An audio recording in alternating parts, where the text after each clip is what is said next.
यह कहानी है एक अद्भुत गांव की, सोनापुर। इस गांव की खासियत यह थी कि यहाँ कोई भी बीमार नहीं पड़ता था। हर गली में फूलों की खुशबू महकती थी। चारों तरफ हरियाली और फलों से लदे पेड़ थे। गांव के लोग हमेशा खुश रहते थे। कोई झगड़ा नहीं करता था। लोग इतने अमीर थे कि अगर किसी का पैसा गिर जाए तो भी कोई नहीं उठाता। पर इस स्वर्ग जैसे गांव में एक भयानक डर छिपा था। हर रोज एक विशालकाय चील गांव पर मंडराती थी।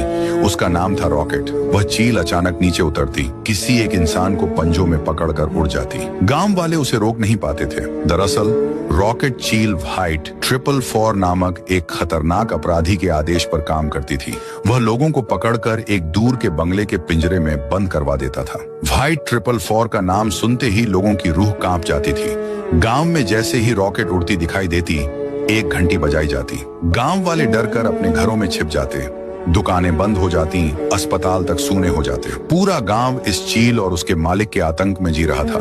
गांव का रक्षक था राइस्टार। एक दिन उसका दोस्त रोते हुए बोला, अगर यही चलता रहा तो सोनापुर खत्म हो जाएगा, कुछ करना होगा। राइस्टार को पता चला कि रॉकेट चील की तरह ही एक और चील है, परमाणु, जो उससे कहीं ज्यादा ताकतवर है। वह बाइक उठाकर परमाणु को ढूंढने निकल पड़ा। रॉकेट चील ने उसका पीछा भी किया, लेकिन राइस्टार उसे चकमा देकर दूसरे गांव में पहुंच गया। खेतों में उड़ती परमाणु चील को देखकर राइस्टार ने उस पर एक वश में करने वाला बम फेंका। चारों तरफ धुआं फैल गया और परमाणु चील वश में आ गई। राइस्टार बोला, परमाणु जी, आपके जैसे एक चील रॉकेट हमारे गांव को तबाह कर रहा है। क्या आप उसकी मदद रोक सकते हैं? परमाणु ने बिना समय गंवाए रॉकेट के अड्डे की ओर उड़ान भरी। वहां पहुंचते ही चीलों के बीच घमासान युद्ध शुरू हो गया। पंखों से वार, पंजों से हमले और तेज चीखों के बीच लड़ाई देर तक चली। आखिरकार परमाणु की ताकत के आगे रॉकेट हार मान गया और डर के मारे भाग खड़ा हुआ। अब बारी थी व्हाइट 444 की। परमाणु चील सीधा उसके सामने पहुंची और उसे पंजों में उठा लिया। वह डर के मारे कांपने लगा।